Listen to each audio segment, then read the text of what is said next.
O céu inteiro está rezando por ti.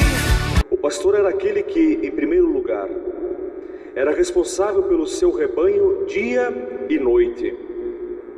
Diferente de um emprego, de um trabalho onde ele poderia trabalhar parte do dia, começando de manhã e terminando no final da tarde, esse trabalho não. Ele requeria do pastor uma total dedicação. De tal maneira que ele pegava o rebanho e ia para os campos, muitas vezes áridos, desérticos, para buscar pastagens e água para o seu rebanho, dia e noite. À noite, quando o pastor descansa, é um descanso diferente. É um descanso que sim repousa, mas é um descanso também de atenção. Atenção ao seu rebanho, por conta do perigo. Jesus começa então a trazer esta figura do pastor para dizer que ele é o bom pastor e, portanto, se ele é o pastor, nós somos o seu rebanho. E aí, quando começamos a compreender a figura do pastor, entendemos por que ele quer ser nosso pastor. Mas mais do que pastor, ele quer ser o bom pastor. A palavra bom do grego vem de kalo, que significa não só bom, mas também belo. E aqui não belo do ponto de vista estético, dizendo que ele é bonito, não. Belo porque é verdadeiro, porque é real. Então Jesus se intitula o verdadeiro, o real, o bom pastor. Diferente do mercenário, e aí ele começa a comparar a figura do mercenário. O mercenário era alguém que dedicava seu rebanho por dinheiro, simplesmente como uma profissão, como um emprego. E se o mal, aqui representado pelo lobo, como o Senhor fala no Evangelho, se aproxima para atacar o rebanho, ele vai embora, as ovelhas que se virem. Ele é apenas um empregado, alguém que está ali para receber. Ele não se dedica inteiramente pelo seu rebanho, ele não sente amor por aquilo. Aqui começamos a dar-nos conta da diferença de um simples pastor, quiçá mercenário, para o nosso bom pastor. E Jesus apresenta, portanto, 3 características que o definem como, então, bom pastor. A primeira é esta: dedicação integral pelo rebanho. A segunda característica do pastor, como eu dizia, ele conhece as suas ovelhas e elas lhe conhecem. E aqui então se estabelece esta relação mútua, pastor-rebanho.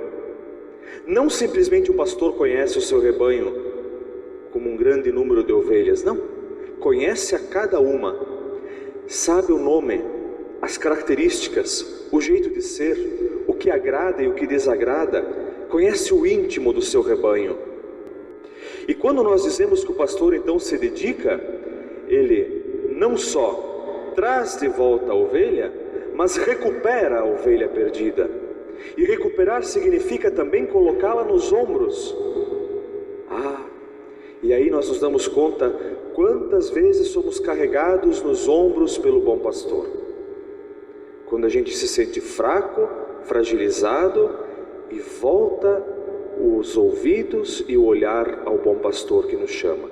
E aí a gente, com muita simplicidade, diz: Senhor, não dá mais, a vida está difícil, está complicada, está pesada, leve-me em teus ombros. E aí, como que sentimos o Senhor que nos carrega em sua misericórdia e em seu amor. Que esse objeto, que também é objeto de trabalho, principal objeto de trabalho do bom pastor, no nosso caso de nosso Senhor, ele tem 2 funções. Nós podemos trazer para a nossa vida essas 2 funções.